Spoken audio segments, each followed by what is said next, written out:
윤석열 대통령이 오늘 국무회의를 주재하고 내년도 예산안을 심의 의결합니다. 공직자 등이 주고받을 수 있는 농축수산물 선물 가격 상한을 기존 10만 원에서 15만 원으로 올리는 내용의 청탁금지법 시행령 개정안도 처리될 예정입니다.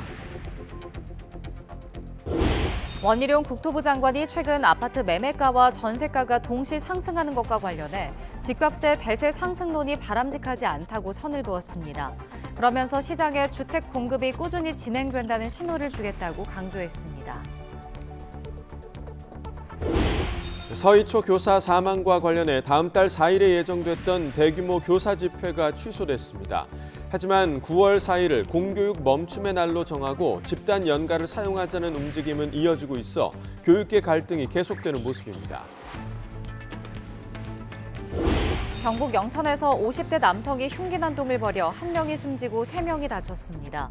이런 가운데 분당 흉기 난동범 최원종 차량에 치인 20대 여성이 사건 발생 25일 만에 숨졌습니다. 조 바이든 미국 대통령이 다음 달 초 인도와 베트남을 방문해 협력 강화 방안을 논의할 예정입니다.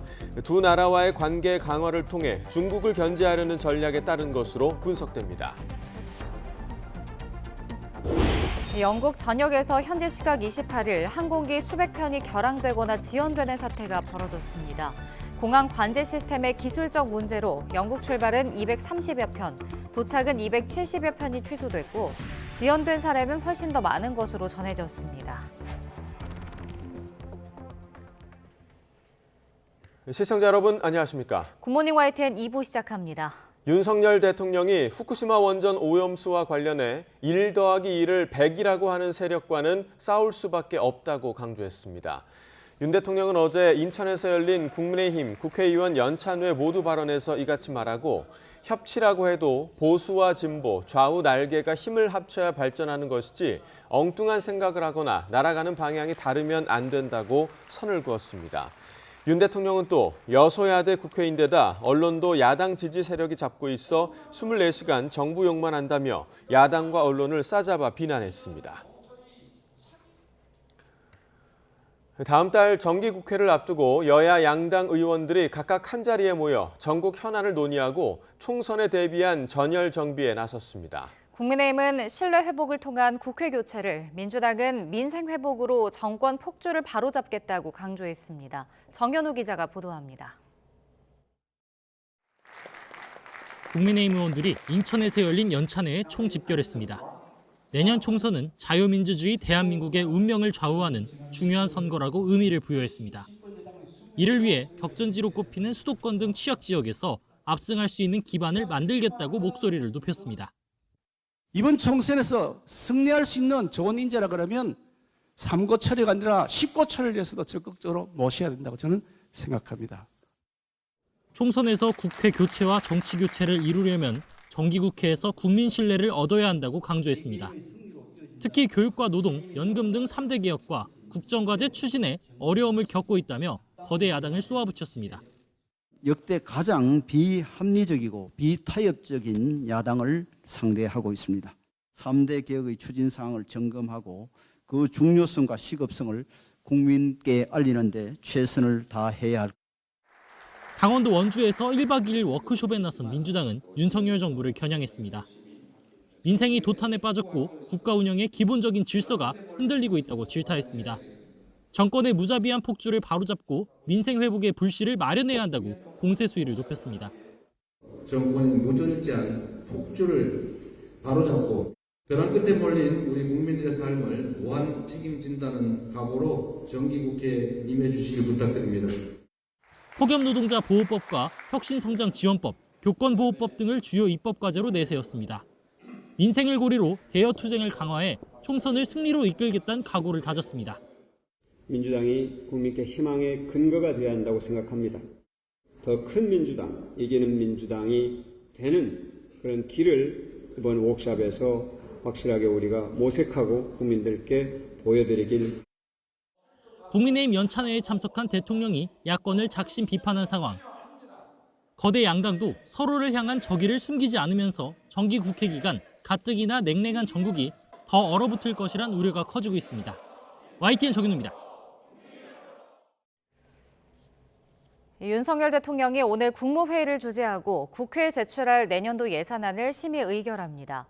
이 자리에서 공직자 등이 주고받을 수 있는 농축수산물 선물 가격 상한을 기존 10만 원에서 15만 원으로 올리는 내용의 청탁금지법 시행령 개정안도 처리될 예정입니다.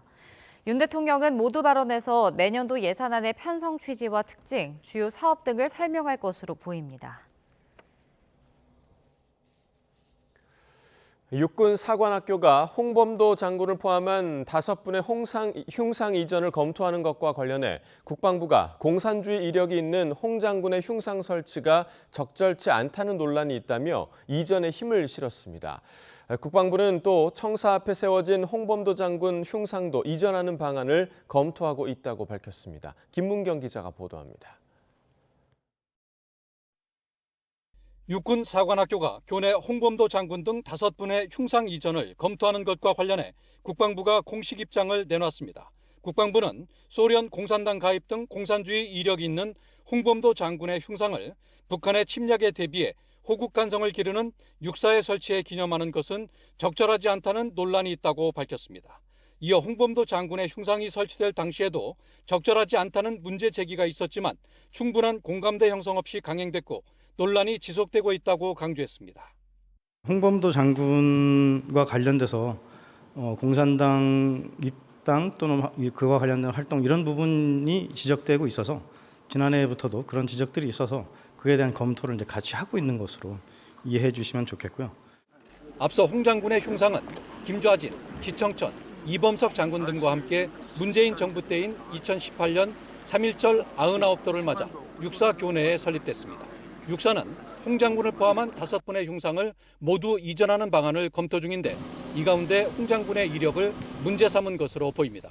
홍 장군이 1921년 6월 러시아 공산당 극동공화국 군대가 자유시에 있던 독립군을 몰살시켰던 자유시 참변과 연관되어 있다는 의혹이 있다는 겁니다. 이런 가운데 국방부는 청사 현관 앞에 설치된 홍범도 장군의 흉상도 이전을 검토하고 있다고 밝혔습니다. 국방부 앞 흉상은 지난 1998년 설치됐는데 육사의 이전 검토와 마찬가지 이유를 들었습니다. 연관도 있고 또 별개의 사안이지만 국방부에 현재 검토하고 있으나 결정된 바는 없습니다. 국방부의 이 같은 기조로 미뤄 2016년 명명된 214급 잠수함 홍범도 함의 함명 변경 여부도 조만간 결정될 것으로 관측됩니다. 국방부는 흉상 이전이 독립군과 광복군의 역사를 국군의 뿌리에서 배제하는 것은 아니라고 강조했지만 이종찬 광복회장은 반역사적 결정이라며 이종섭 장관의 사퇴를 주장하는 등 논란이 고조되고 있습니다. YTN 김문경입니다. 조선의열단 출신으로 중국의 혁명음악가로 활동한 정율성을 기리는 광주의 역사공원 조성 사업이 연일 논란입니다. 박민식 국가보훈부 장관이 광주광역시가 추진 중인 정율성 역사공원 조성 사업은 반드시 중단돼야 한다고 밝혔습니다. 박 장관은 전남 순천에서 열린 6.25 참전 학도병 기념행사에서 광주 출신 중국 음악가 정율성은 우리에게 총을 들이댔던 적들의 사기를 북돋던 응원대장이라며 단 1원의 예산도 용납할 수 없다고 했습니다. 아울러 정율성 역사공원 조성은 도저히 받아들일 수 없다며 사업 저지를 위해 총력 대응하겠다고 덧붙였습니다. 대통령실은 광주광역시가 추진하는 정율성 역사공원 조성 사업에 문제가 있다면서 제재할 수 있으면 하고 재발하지 않도록 하는 게 중앙정부의 할 일이라고 밝혔습니다. 대통령실 이진복 정무수석은 국민의힘 연찬회에 참석해 지방 분권을 통해 예산과 권한을 내렸는데 잘못된 부분이 있다면 중앙정부가 합법적으로 의혹을 검토해야 한다고 말했습니다. 이어 강기정 광주시장의 답도 궁하다면서 국민 정서와 동떨어진 게 분명한데 호남이고 광주라고 해서 용납될 일은 없다고 강조했습니다. 원희룡 국토교통부 장관이 주택 공급 축소로 가격이 급상승할 여지가 있다고 국민이 속단하지 않도록 공급을 꾸준히 늘려갈 것이라고 밝혔습니다. 또 검단 아파트 주차장 붕괴 사고와 관련해 국토부와 LH도 가장 강한 외부 수술을 받게 될 것이라고 강조했습니다. 이동우 기자가 취재했습니다. 서울의 매매 가격 지수는 14주째 상승 곡선을 그리고 있으며 실거래 가격은 올 상반기에만 지난해 말에 비해 10% 급등했습니다. 지난주 전국의 아파트 매매가와 전세가마저 동시에 상승폭을 확대했습니다. 이 때문에 집값 바닥론을 넘어 대세 상승론까지 거론됩니다. 원희룡 국토부 장관은 이에 대해 확실하게 선을 그었습니다. 전체 국민 입장에선 집값이 대세 상승하는 것은 현재로선 바람직하지 않다며 주택 공급 등을 통해 집값 안정에 주력하겠다고 밝혔습니다. 앞으로의 공급의 급격한 축소로 인해서 가격 급상승의 여지가 있다라고 국민들이 속단해서 또 거기에 따라 가지고 시장 상황에 이게 바로 영향이 주지 않도록 대출 규제가 작동하고 추격 매수세가 많지 않아 심리적 요인과 수급만 관리한다면 집값이 관리 가능한 범위 내에 있다는 판단입니다. 원 장관은 올해 목표 물량을 차질 없이 공급해 시장에 주택 공급이 꾸준히 진행된다는 신호를 주겠다고 강조했습니다. 특히 오늘이 내일보다 싼 것이 아니냐는 심리가 전반적으로 번지는 것을 막아야 한다며 다만 시장을 통제할 수 있다는 오만한 접근은 하지 않겠다고 밝혔습니다. 이와 함께 검단 아파트 주차장 붕괴 사고로 GS건설이 강도 높은 처분을 받은 것과 관련해 국토부와 LH가 가장 강한 외부 수술을 받게 될 것이라고 말했습니다. LH뿐만 아니라 우선 국토부 자체에 대해서 저희는 더 강도 높은 잣대를 들이댈 거고요. LH뿐만 아니라 당장 도로공사, 철도공사, 고레일, 철도공단, 공항공사, 그러니까 이렇게 등등 해서 국토부 산하기관들에 대해서 저희가 스스로 매를 들고 스스로 고치게 노력한다. 특히 LH가 턱없는 전문성과 실력을 가지고 민간 위에 감독, 군림하다 보니 문제가 많다며 어떻게 체질과 구조를 개선할 것인지 엄중하게 들여다보고 있다고 덧붙였습니다. YTN 이동호입니다. 서희초교사 49제인 다음 달 4일 교사들이 집단 연가를 내는 방식으로 우회 파업을 하려는 것과 관련해 이주호 부총리가 불가 입장을 재확인했습니다. 이주호 사회부 총리 겸 교육부 장관은 YTN에 출연해 학생의 학습권을 위해 교원의 연가 사용에는 특별한 사유가 있어야 하는데 추모는 이에 해당하지 않는다고 본다며 이같이 밝혔습니다. 이어 교원 단체들 역시 학습권에 배치되는 방식이 아닌 온라인 추모나 저녁 추모제 등 대안을 제시하고 있다고 강조했습니다. 전교조는 이주호 부총리가 현장 교사들의 자발적 참여로 이뤄지는 추모 행동을 불법으로 규정하고 해임과 징계, 감사 등 협박성 표현을 사용했다며 이 부총리를 고위공직자 범죄수사처에 고발했습니다. 전교조는 이어 재량 휴업일을 지정해도 다른 일정을 조정하기 때문에 법정 수업 일수에 지장이 없는데 학교와 교사의 고유 권한인 재량 휴업일 지정과 연가 사용을 막는 것은 불법이라고 주장했습니다. 서울교사노조도 성명서를 내고 이 부총리의 강경 대응 발언 전까지 교육 현장은 회복을 위해 하나로 움직이고 있었는데 이 부총리가 며칠 사이 묵인할 수 없는 정도의 발언을 하면서 교육 현장이 혼란의 상태가 됐다며 사퇴하라고 촉구했습니다. 분당 서현역에서 흉기난동을 벌인 최원종의 차량에 치인 20대 여성이 숨졌습니다. 서울 고척동에서는 부부싸움을 벌이던 아내가 남편에게 흉기를 휘두른 사건이 발생했습니다. 밤사이 사건 사고 소식 우종훈 기자가 정리했습니다. 분당 서현역에서 차량으로 보행자를 향해 돌진하고 흉기난동을 벌여 구속 송치된 최원종. 최원종의 차량에 치인 20대 여성 A씨가 어젯밤 9시 50분쯤 숨졌습니다. 지난 3일 범행을 당한 지 25일 만입니다. 최원종의 범행으로 지금까지 A씨를 포함해 차량에 치인 2명이 숨졌고 12명이 다쳤습니다. 건물에서 나온 남성이 비틀대며 골목을 걸어 나오다 바닥에 주저앉습니다. 같은 건물에서 급히 나온 여성이 남성의 상태를 살피고 신고를 받은 경찰과 소방이 출동합니다. 어젯밤 10시 30분쯤 서울 고척동의 주택에서 60대 아내가 남편에게 흉기를 휘둘렀습니다. 남편은 병원에 옮겨질 당시 의식이 있었고 생명에는 지장이 없는 것으로 전해졌습니다. 경찰은 부부끼리 말다툼을 벌이다 사건이 발생한 것으로 보고 아내를 살인 미수 혐의로 체포했습니다. 경남 김해에서는 50대 남성이 자녀 2명을 살해한 혐의로 체포됐습니다. 자녀는 고등학생 딸과 중학생 아들로 어제 낮 12시 10분쯤 1톤 트럭에서 숨진 채 발견됐습니다. 아버지인 50대 남성도 부상을 입고 병원에 옮겨졌습니다. 경찰은 이 남성이 범행을 벌이고 스스로 목숨을 끊으려 한 것인지 왜 범행을 저질렀는지 조사하고 있습니다. 경북 구미에서도 30대 남성이 전 배우자에게 흉기를 휘둘렀습니다. 어제 새벽 0시 40분쯤 남성은 창문을 통해 빈집에 들어가 있다가 귀가한 여성을 상대로 범행을 저질렀습니다. 경찰은 살인 미수 혐의로 남성을 체포했습니다. YTN 우종훈입니다. 오늘 새벽 2시 30분쯤 제2중부고속도로 곤지암 요금소 인근을 주행하던 4톤 트럭에서 불이 나 20여 분 만에 꺼졌습니다. 50대 남성 운전자가 스스로 대피하면서 다친 사람은 없었지만 트럭 일부가 불에 탔습니다. 소방당국은 트럭 바퀴 부분에서 처음 연기가 났다는 신고 내용을 토대로 화재 원인을 조사하고 있습니다. 후쿠시마 오염수 방류에 항의하는 중국발 전화 테러에 일본 정부가 공식 유감을 표시했습니다. 중국 측은 자신들도 일본에서 걸려온 전화 공세에 시달렸다며 맞불을 놨습니다. 베이징 강정규 특파원입니다. 중국 칭다오에 있는 일본 영사관 건물 앞에 누군가 중국어로 욕설을 적어놨습니다. 주변 일본인 학교엔 돌이나 달걀이 투척됐다는 보도까지 나왔습니다. 오염수 방류와 직접 관련 없는 일본 내 민간 상점에도 수백 통 넘는 전화 테러가 이어졌습니다.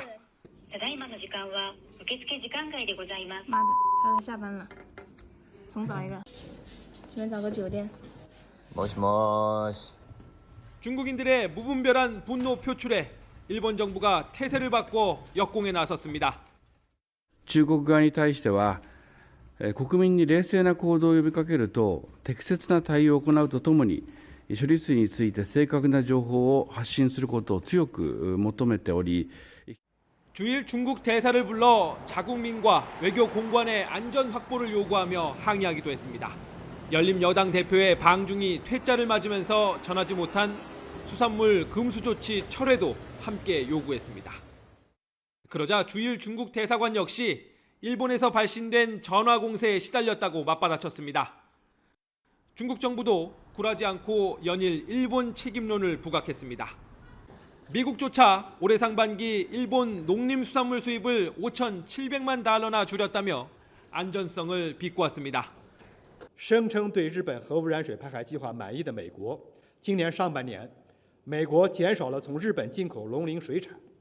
동북아시아 신냉전 구도에 더해 해양 환경 문제까지 중일 간 악의 다툼은 더욱 치열해질 것으로 보입니다. 베이징에서 YTN 강정규입니다. 조 바이든 대통령이 다음 달 초 인도와 베트남을 방문해 대중국 견제 행보를 이어갑니다. 백악관은 바이든 대통령이 다음 달 10일 베트남을 방문해 응우엔 푸종 공산당 서기장을 비롯해 베트남 주요 지도자들과 만나 양국 간 협력 강화 방안을 논의할 예정이라고 밝혔습니다. 바이든 대통령은 베트남 방문에 앞서 다음 달 7일부터 주요 G20 정상회의 참석차 인도 뉴델리를 찾을 예정입니다. 바이든 대통령의 인도 베트남 방문은 해당 국가와의 관계 강화를 통해 중국을 견제하려는 전략에 따른 것으로 분석됩니다. LH가 발주한 서울 수서 역세권 아파트의 철근 누락과 관련해 부실 시공 의혹을 수사하는 경찰이 강제 수사에 속도를 내고 있습니다.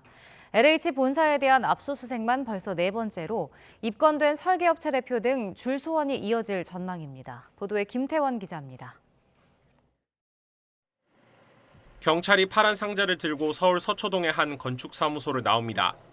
LH가 발주해 지난 4월 준공된 서울 수서역세권 아파트의 철근 누락 의혹과 관련해 설계업체에 대한 압수수색에 나선 겁니다. 수서역세권 아파트 도면 입수하셨습니까? 철근 누락 이유 밝힐 자료 확보하셨나요? 경찰은 업체 2곳과 대표 자택, 경남 진주 LH 본사와 지사 2곳까지 모두 7곳에서 설계와 시공, 감리 등 관련 자료를 확보했습니다. 그동안 LH 직원과 건설안전협회 관계자 등을 상대로 사실관계를 조사해왔는데 사건을 맡은 지 20여일 만에 본격 강제 수사에 들어갔습니다. 앞서 경찰은 설계업체 대표 등을 건축법 위반 혐의로 입건한 것으로 전해졌습니다. 해당 아파트에 설치된 무량판 기둥 5개에 보강 철근이 빠졌다는 건데 업체 측은 단순 실수로 애초 설계보다 작은 크기의 철근이 들어간 것이라고 해명했습니다. 설계 단계에서 규격과 조금 상이한 철근들이 이제 수정 미스로 인해서 몇 군데 들어갔거나 그거를 철근을 누락해가지고 뭐 그 차익을 남겨 먹었다거나 그런 사안은 아닙니다. 이 사건. 경찰이 철근 누락과 관련해 강제 수사에 들어간 곳만 이달 들어 벌써 4번째입니다. 앞서 지난 16일 광주경찰청에 이어 경남경찰청과 경기 북부경찰청도 각각 담당 지역 아파트 철근 누락 사건과 관련해 LH 본사에 대한 압수수색에 잇따라 나섰습니다. 앞서 LH는 전국 공공아파트 단지 20곳에서 부실 시공과 철근 누락이 있었다며 수사를 의뢰했습니다. 관련 설계 감리업체와 시공업체를 합하면 모두 91개에 달해 당분간 추가 압수수색이 계속될 전망입니다. 경찰은 확보한 자료에 대한 검토를 마치는 대로 설계업체 대표 등을 불러 구체적인 철근 누락 경위 등을 조사할 방침입니다. YTN 김태원입니다. 충남 태안 지역 태양광 사업과 관련해 특수 목적법인 자금을 빼돌린 혐의로 한국서부발전 직원과 민간발전업체 관계자 등 6명이 재판에 넘겨졌습니다. 검찰은 이들이 골프 접대나 뇌물로 친분을 쌓은 뒤 서로 짜고 각종 비리를 저질렀으며 횡령하거나 회사에 끼친 손해가 70억 원에 달한다고 밝혔습니다. 보도에 양동훈 기자입니다. 거대한 태양광 패널이 끝이 보이지 않을 정도로 늘어서 있습니다. 한국서부발전과 민간발전사 두 곳이 500억 원이 넘는 사업비를 투자해 충남 태안군에 건설한 태양광 발전소입니다. 이 발전소를 포함한 태안군 내 태양광 발전 사업들과 관련해 한국서부발전 직원 A씨가 민간 발전업체들과 짜고 70억 원이 넘는 규모의 비리를 저지른 혐의가 검찰 조사에서 확인됐습니다. 검찰은 A씨가 이곳 태양광 발전소 사업을 위해 설립한 특수목적법인을 통해 거짓으로 8억여 원 규모의 용역을 발주한 뒤 그 돈을 관계자들과 나눠 가진 거로 조사됐다고 밝혔습니다. 검찰 조사 결과 태양광 사업 관련 경험이 많았던 A씨는 한국서부발전으로부터 관리자 역할을 부여받았습니다. 이 권한을 악용해 민간업체 관계자들로부터 골프 접대나 상품권 등 뇌물을 20여 차례 받았고 뇌물을 준 업체들은 전력시설물 설계 자격이 없으면서도 관련 용역을 수주했다고 검찰은 파악했습니다. A씨는 다른 특수목적법인에서 18억 원을 자기 통장이나 다른 업체 통장에 송금하는 등 횡령한 혐의도 받고 있습니다. 검찰은 A씨가 이사회 의결 등 절차를 지키지 않고 사업을 진행하다가 한국서부발전에 40억 원에 달하는 막대한 손실을 입히기도 했다고 덧붙였습니다. 공기업과 민간기업들 사이의 유착관계 및 결탁 사실을 밝혀 고질적인 금품 및 향응 수수 비리를 차단하였고 관례라는 이름으로 자행되어 온 불법, 탈법적 형태에 대해서 경종을 울렸습니다. 검찰은 A씨와 함께 민간기업 임원 1명을 구속했고 나머지 관계자 4명과 법인 3곳은 불구속 상태로 재판에 넘겼습니다. YTN 양동훈입니다. 경찰이 지난 2017년 남대서양에서 침몰한 스텔라 데이지오 선사 경영진의 배임 혐의를 수사하고 있습니다. 서울경찰청 금융범죄수사대는 어제 서울 종로구에 있는 폴라리스 쇼핑 화장실 등의 수사관을 보내 회계장부와 컴퓨터 하드디스크 등을 확보하고 있습니다. 경찰은 김환중, 한희승 공동대표가 경영권 방어를 위해 지주회사에서 자금 500억 원을 대여금 명목으로 빼돌려 회사에 손해를 끼쳤다고 의심하고 있습니다. 온라인 과외 앱으로 만난 또래 여성을 살해하고 시신을 훼손한 혐의로 기소된 정유정이 법정에서 계획적인 범행이 아니었다고 주장했습니다. 정유정의 변호인은 비공개 재판을 요청하기도 했는데 재판부는 국민의 알 권리도 중요하다며 거부 가능성에 무게를 실었습니다. 보도에 차상은 기자입니다. 살인과 사체 훼손 등의 혐의로 기소된 정유정이 두 번째 공판 준비 기일에도 출석했습니다. 출석 의무가 없는데도 변호인 옆에 앉아 판사 질문에 또박또박 답했습니다. 검찰의 공소 사실을 모두 인정하는지를 묻자 계획적인 범행이 아니었다고 말했습니다. 과외 앱을 이용해 혼자 사는 여성을 찾는 등 범행 대상을 치밀하게 정한 모습과는 상반된 주장을 한 겁니다. 다만 검찰이 제출한 범행 증거 224개를 재판에 사용하는 데는 모두 동의했고 사체 훼손과 유기 사실도 인정했습니다. 이번 기일에서 정유정의 변호인은 재판부의 비공개 재판을 강하게 요구했습니다. 범행이 유례가 없는 특수한 경우여서 모방범죄 가능성이 있고 국민 정서에도 미칠 영향을 고려하면 비공개로 진행해야 한다고 주장했습니다. 비공개 재판은 정유정 씨가 원하는 건가요?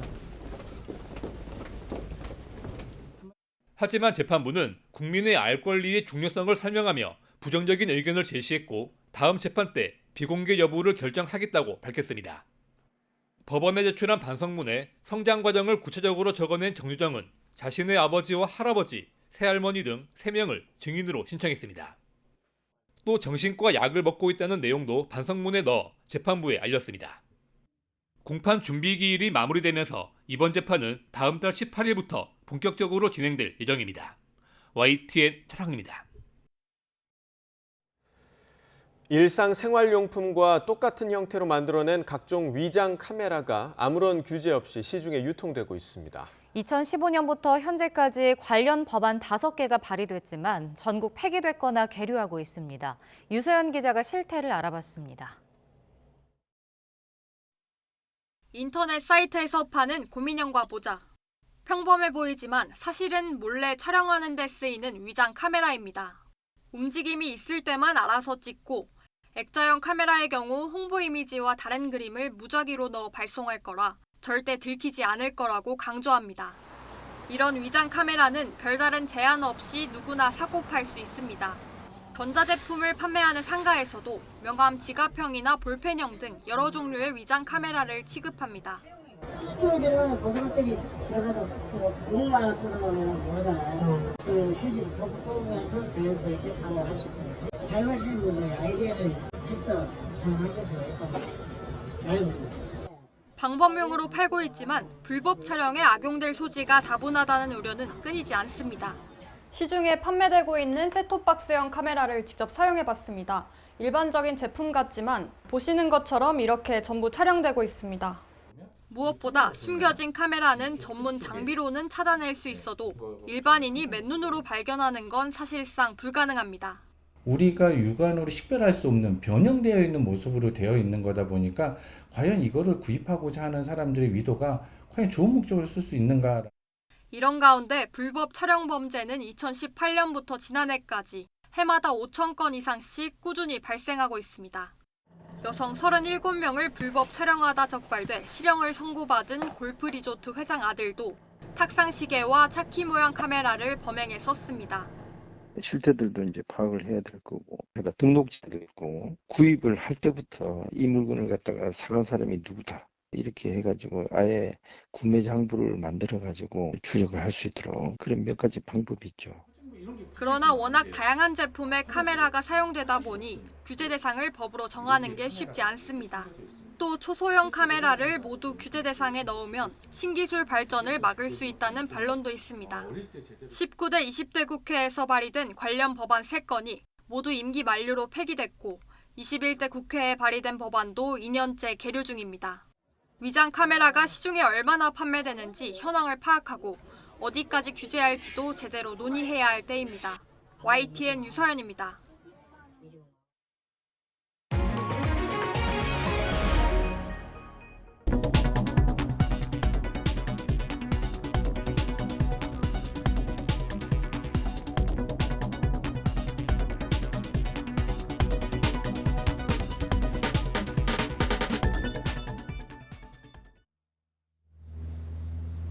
오늘 아침 출근길에도 우산을 꼭 챙기셔야겠습니다. 현재 서울에는 약하게 비가 내리거나 빗방울 정도만 떨어지고 있지만 전남 남해안에는 호우주의보가 내려진 가운데 시간당 20mm 안팎의 강한 비가 쏟아지고 있는데요. 오늘 전국 대부분 지역에서 시간당 30에서 60mm의 국지성 호우가 예보됐습니다. 산사태나 침수 등 추가적인 비 피해가 발생하지 않도록 주의하셔야겠습니다. 현재 레이더 화면부터 살펴보도록 하겠는데요. 현재 내륙 곳곳에는 산발적인 비구름이 분포해 있습니다. 앞으로 서해상에 위치한 강한 비구름대가 내륙으로 계속 유입되며 곳곳에 돌풍과 벼락을 동반한 국지적으로 강한 비를 퍼붓겠습니다. 내일까지 전남 동부와 경남 서부, 제주 산간에는 150mm 이상, 그 밖에 남부지방에도 120mm가 넘는 큰 비가 예상되고요. 서울 등 중부지방에 최고 80mm, 경기 북부와 영서 북부에는 100mm 이상의 많은 비가 내리겠습니다. 흐리고 비가 내리며 심한 무더위도 주춤하겠는데요. 오늘 서울의 한낮 기온은 26도, 대구는 29도 등으로 어제와 비슷하거나 조금 더 낮겠습니다. 내일 서울 등 중북부 지방은 비가 점차 잦아들겠지만 남부지방을 중심으로는 국지성 호우가 쏟아질 전망입니다. 오늘 해안가와 강원 산간을 중심으로는 초속 15m가 넘는 매우 강한 바람이 불겠는데요. 시설물 관리와 안전사고에도 각별히 주의하셔야겠습니다. 지금까지 YTN 신미림입니다.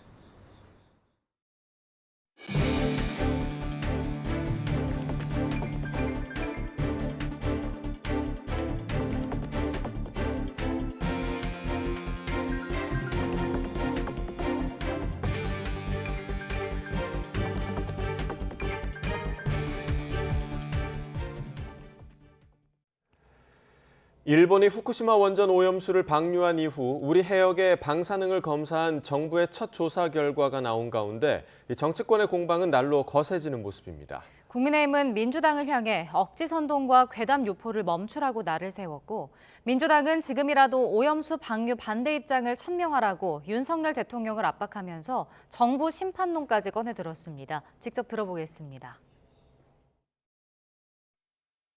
아무 전문성도 없는 민주당 국회의원들이 조사 장비 하나 없이 맨손으로 일본에 가서 고작 피켓 드는 데 세금을 낭비하는 것은 정말 창피한 일입니다.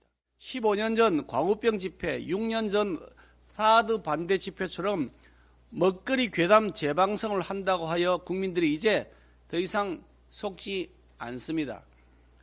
국민을 두 번이나 속여놓고 또다시 국민을 속이려고 하는 행태는 국민을 무시하는 처사이며 국민을 바보로 하는 것에 불과하다는 지적을 겸하게 받아들여야 할 것입니다.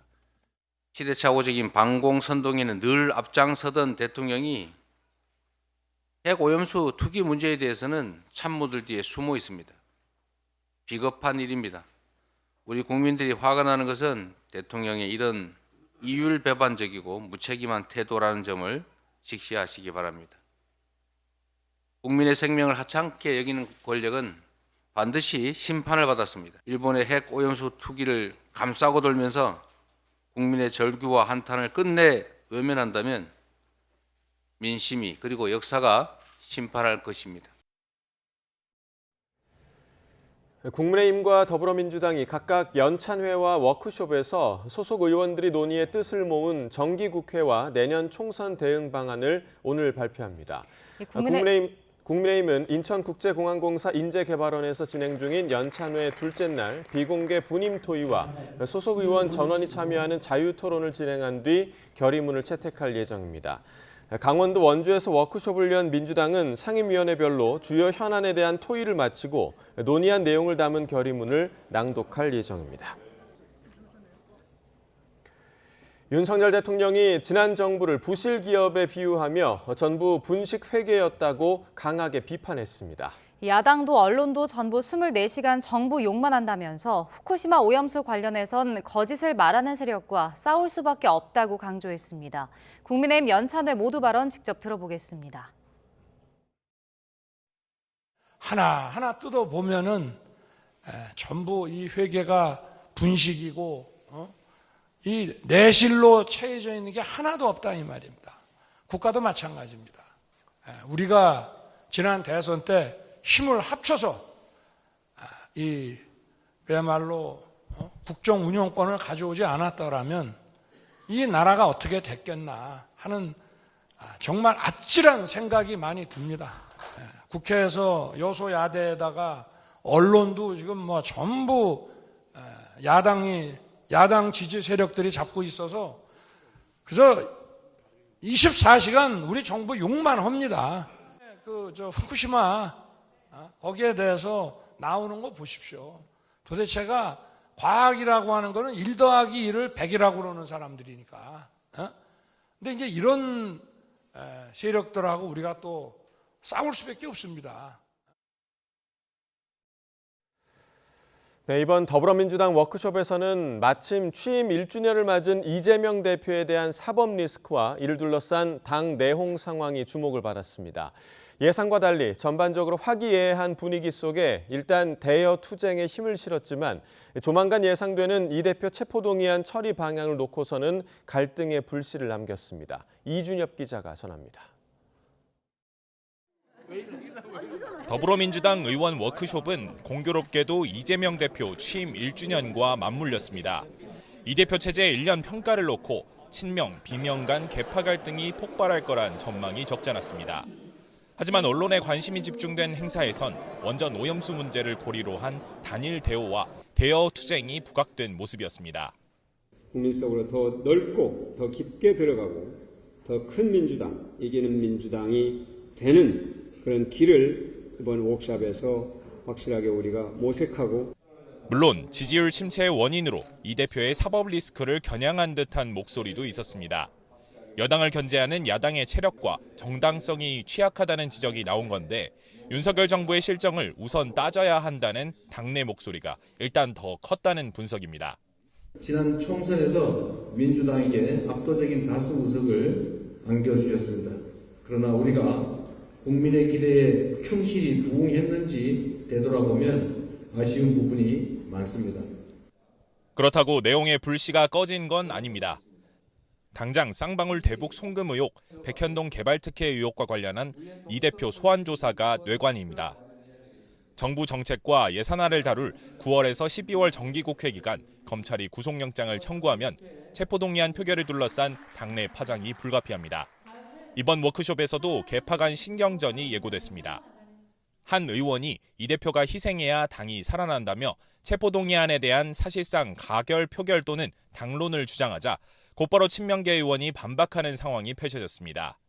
당이 똘똘 뭉쳐 이 대표를 보호해야 한다는 신중론을 강조한 겁니다.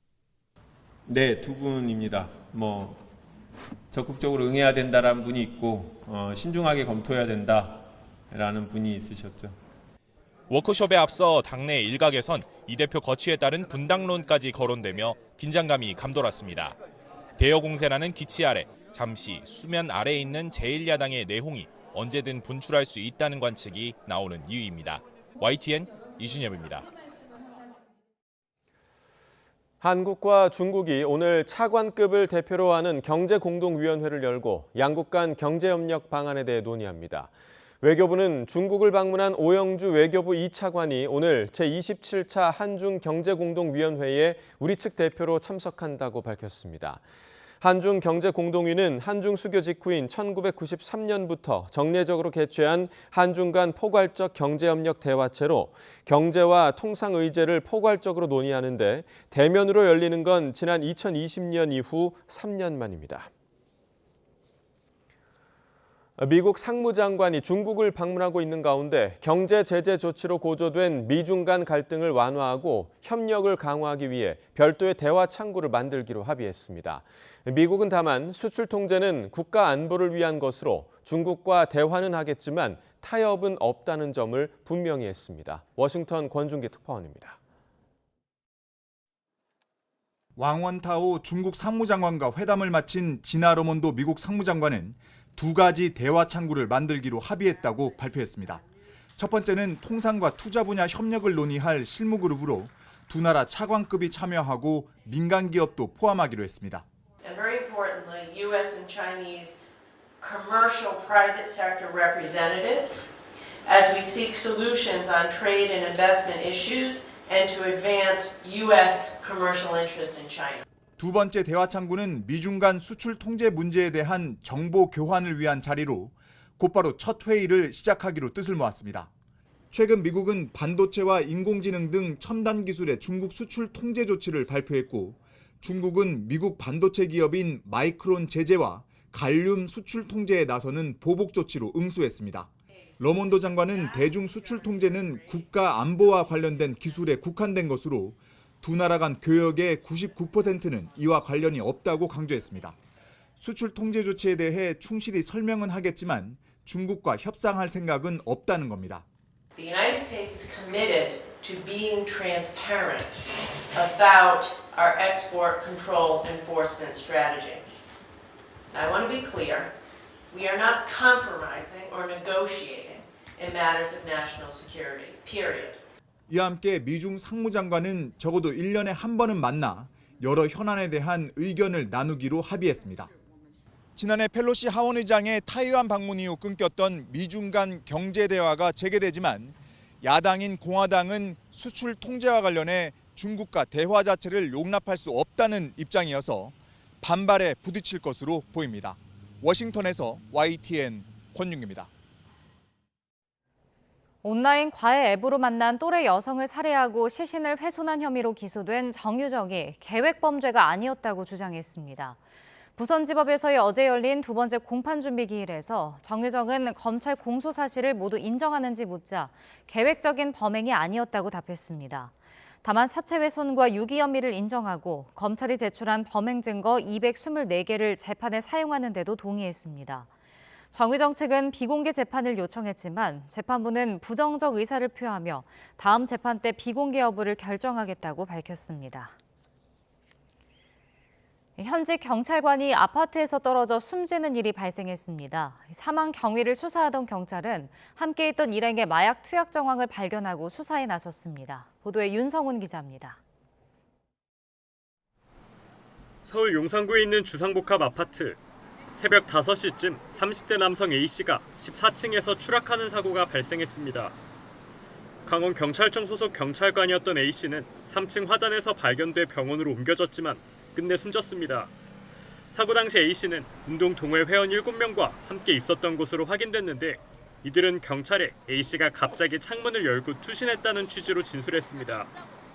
그런데 수사 과정에서 이들의 집단 마약 투약 정황이 발견됐습니다. 함께 머물렀던 집안에 주사기 등 마약류 관련 물품이 발견됐고 마약류 간이시약 검사에서도 일부가 양성 반응을 보였습니다. 이에 따라 경찰은 숨진 경찰관 A씨의 마약 투약 여부와 정확한 사망 원인을 규명하기 위해 국립과학수사연구원을 통해 부검을 진행할 방침입니다. 또 검사를 거부한 다른 일행에 대해서도 마약 투약 가능성을 열어두고 수사를 벌이고 있습니다. 경찰은 A씨의 추락사와 관련된 범죄 혐의점 등 모든 가능성을 열어두고 수사하고 있다고 밝혔습니다. YTN 윤성훈입니다.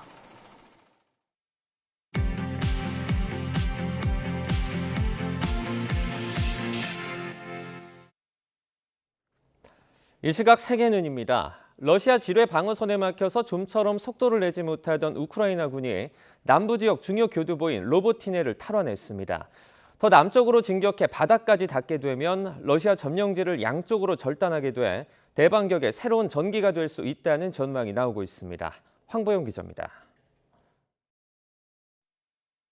우크라이나 탱크가 거침없이 들판을 달려갑니다. 장갑차에서 내린 군인들도 빠르게 진격합니다. 러시아 군인들은 사라졌고 전투에서 손상된 것으로 보이는 장비들만 나뒹굴고 있습니다.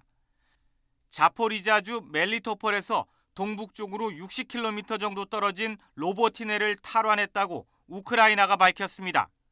러시아가 점령한 남부 대도시 멜리토폴 공략을 위한 핵심 교두보를 확보한 겁니다. Збройні сили України на півдні продовжують наступальні дії. Після звільнення Роботино наші збройні сили рухаються південно-східніше цього населеного пункту. 로보티네 인근 후리아이폴입니다. 우크라이나 공병대 장갑차가 들판에 끈처럼 보이는 뭔가를 발사합니다. 잠시 후 검은 연기와 함께 큰 폭발이 일어납니다. 러시아군이 매설한 지뢰를 제거해 본격적인 공격에 나설 수 있도록 길을 텄습니다. 촘촘하게 숨겨진 지뢰 때문에 어려움이 많지만 남부 멜리토폴을 향한 진격은 멈추지 않습니다. Наші вояки стикаються з дуже серйозним опором російських збройних сил, противниками, але збройні сили поступово просуваються.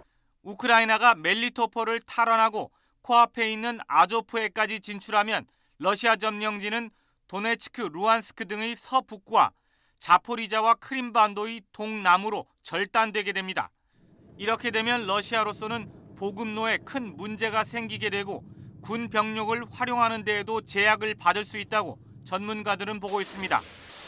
우크라이나의 대반격에 새로운 전기가 마련될 수 있다는 얘기입니다.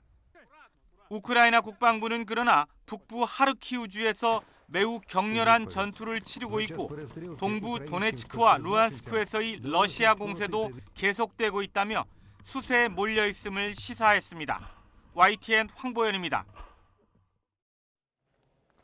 북대서양조약기구 나토 동부전선 폴란드와 발트 3국은 국경을 맞댄 벨라루스에 러시아 민간용병 바그너 그룹을 즉각 추방하라고 촉구했습니다. 마리우슈 카민스키 폴란드 내무장관은 벨라루스 알렉산더르 루카셴코 정권에 바그너 그룹을 추방하라고 촉구했다고 밝혔습니다. 또 공동성명에서 바그너 그룹을 벨라루스에서 즉각 제거하고 국경지대에서 모든 난민을 철수해 출신국으로 복귀시킬 것을 촉구했습니다. 도널드 트럼프 전 대통령의 대선 뒤집기 시도 혐의 재판이 대선 경선 승부가 사실상 결론나는 슈퍼 화요일 바로 전날로 잡혔습니다. 워싱턴 DC 연방지방법원은 대중은 이 사안이 신속하고 효율적으로 종결돼야 할 권리를 갖고 있다며 재판을 내년 3월 4일부터 시작한다고 밝혔습니다. 여름을 지나며 미국 내 코로나19 감염자 수가 늘어나는 가운데 올해 가을, 겨울 추가 확산에 대비해야 한다는 경고가 나오고 있다고 뉴욕타임스가 보도했습니다. 미국 질병통제예방센터는 지난 12일 미국 내 코로나19 입원 환자는 3,056명으로 2주 전보다 24% 늘었고 일부 학교와 회사는 감염 증가로 문을 닫는 등 대응에 나서기도 했다고 밝혔습니다. 프랑스 정부가 학교에서 이슬람 전통 의상인 아바야 착용을 금지하기로 했습니다. 정교 분리 원칙에 기반을 둔 결정인데 일각에선 이슬람 혐오를 부추길 수 있다는 비판의 목소리가 나오고 있습니다. 프랑스 교육부 장관은 기자회견에서 아바야는 학교에 어울리지 않는다며 앞으로 교내 착용을 금지한다고 밝혔습니다. 외교 관계를 수립하지 않은 이스라엘과 리비아 외무장관이 이탈리아에서 회동했다는 소식이 공개되면서 리비아에서 거센 후폭풍이 일고 있습니다. 엘리 코엔 이스라엘 외무부 장관은 성명을 통해 나즐라 만굿이 리비아 외무부 장관과 지난주 이탈리아 로마에서 만났다고 밝혔습니다. 코엔 장관은 리비아 외무장관과 현지 유대회당과 공동묘지 등 리비아 유대인들의 유적을 보호하는 문제를 논의했다고 설명했습니다. 이와 관련해서 이스라엘을 국가로 인정하지 않고 팔레스타인의 독립국가 건설을 지지하는 리비아에서 강한 반발이 이어지고 있습니다. 지금까지 이 시각 세계눈이었습니다.